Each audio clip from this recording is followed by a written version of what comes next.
Hi there, living things and non-living things.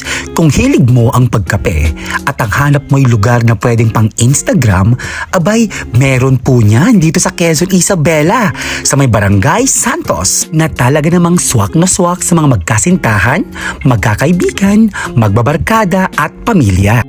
At dito lang yan sa Ricardo's Cafe. Tara, subukan natin! And for today's food trip vlog, kasama ko na masyal at nagmerienda ang aking mga anak na aking mga estudyante.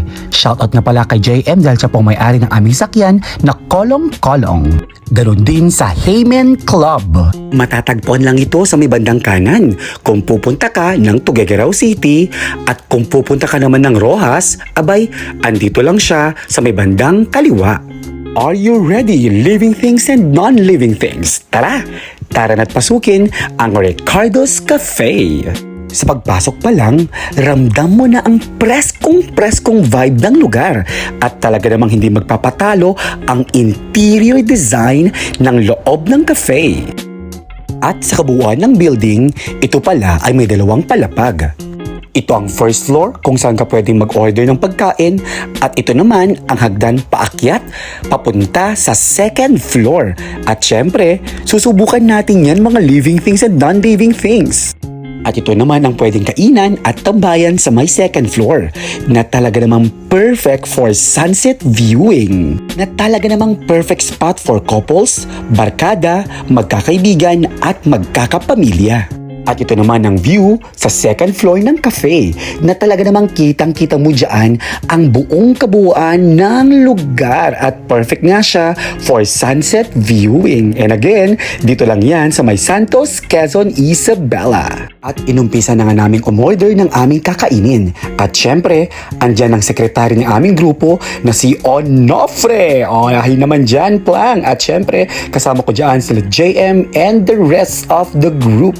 At ito nga pala, itong si Kalakayan na si J. Lloyd Gamoso na pamangkin ng may-ari ng cafe. At ito naman ang view na pwedeng makita sa my first floor. Ayan, sobrang ganda. At ay naman kay JM, and of course, sa aking kaibigan na si Jamil Gambito. Hi there! At isa-isa na nga ang siniserve ang aming mga order na hot coffee. At ito na nga ang mga macchiato, ano pa ba yan? Americano, cappuccino, Charles, na agad namang sinundan ng order namin mga cold coffee. Ayan na naman ang mga cappuccino, Americano, macchiato, and many more. Sa mga nagustuhan ko sa cafe ay yung mga pailaw nila sa loob at sa labas, na talaga namang nakakagaan ng pakiramdam, na nagbibigay ng magandang vibe para salubungin ang bagong umaga habang umiinom ng mainit at malamig na kape. And this is it, Pansit. Tara, tikman na natin ang mga pagkain dito sa may Ricardo's Cafe. At talaga namang hindi mo pagsisisihan ang pagpunta rito dahil talagang masarap ang kanilang pagkain.